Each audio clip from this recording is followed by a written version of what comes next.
sa tanang mga adlaw sa akong kinabuhi.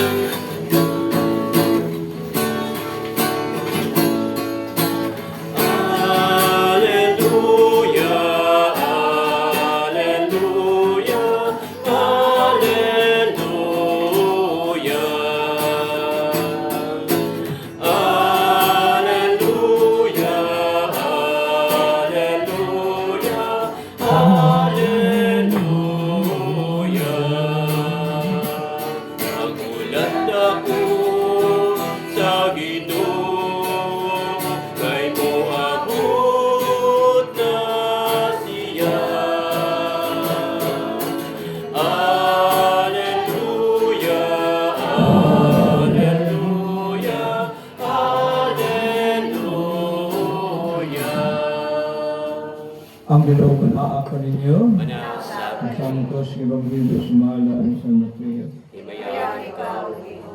Si Jesus biyang niya pagdapitag subay sa lapid sila now sa Galilea.